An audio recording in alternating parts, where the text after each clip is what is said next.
Yung mga ganitong moments talaga yung nilulook forward ko every day off eh.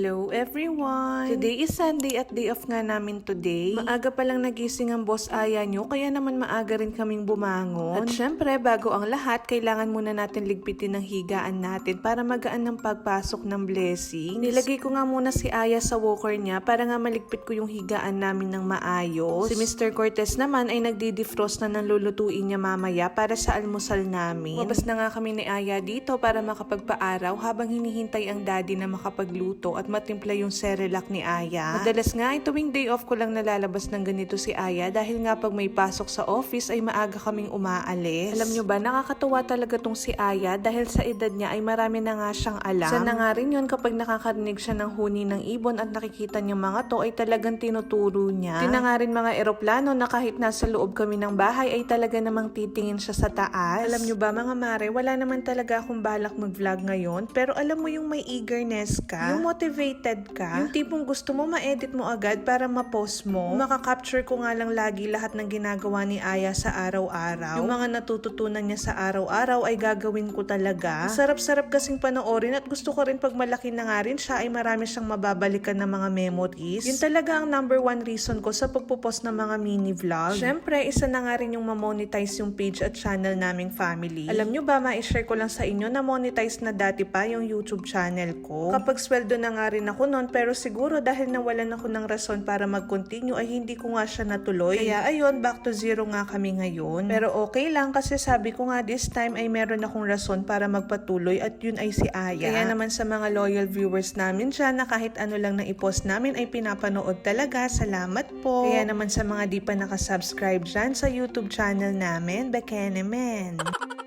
Pagka mamaya nga ay tinawag na kami ng daddy dahil nga nakapagtimpla na nga raw siya ng kape ko at malamig na nga rin daw yung Cerelac na tinimpla niya kay Aya. Awan ko pero every time talaga na may chance na magkita kami ni daddy bago ko pumasok ng office ay talaga naman nagre-request ako nitong kape niya. Natanong ko nga siya paano niya tinitimpla, ay secret nga raw.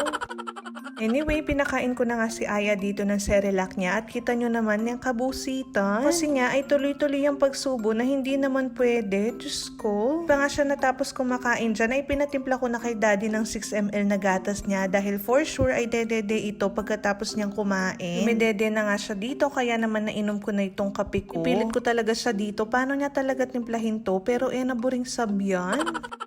Pagka mamaya nga ay pumasok na muna kami sa loob ng kwarto habang nagluluto nga ang daddy. Ito nga pala yung almusal namin ngayon. Lagang bukid at yung tira naming ulam kagabi na asadong manok. Nepang kanyaman pa nga sa ngaging nasi, kaya naman tara, mangantamo. At kapag talaga gising pa si Aya at kakain na kami, ay dito kami sa sala kumakain para nga mababa ko siya sa walker niya. Sinubuan ko na nga rin siya dyan ng fish at patatas na talaga namang bet na bet niya. Siyempre, pagkatapos kumain, ay hinugasan ko na itong mga marumi. Si daddy naman ay pinapatulog si Aya dahil inaantok na nga siya. Sinabay ko na nga rin yung mga bakal sa kalan para nga hindi nag-i-stay yung oil. Pagkatapos nga ipinunasan ko lang ng basahan yung paligid. Siyempre binrush ko na rin yung lababo para nga maalis yung mga dumikit na sebo. Pinunasan ko nga rin agad itong mga bakal sa kalan para nga maibalik ko rin agad. Punasan ko na rin pala kanina itong kalan mismo kaya naman nilagay ko na diretsong itong mga bakal. Nakaschedule nga rin ako maglinis ng kwarto ngayon kaso nga lang pagpasok ko sa kwarto ay tulog na si Aya. Kaya naman ako ay magpapahinga muna kami saglit at mamayang pagising na lang nga niya. Ayun lang muna sa ngayon. Thank you for watching. Bye!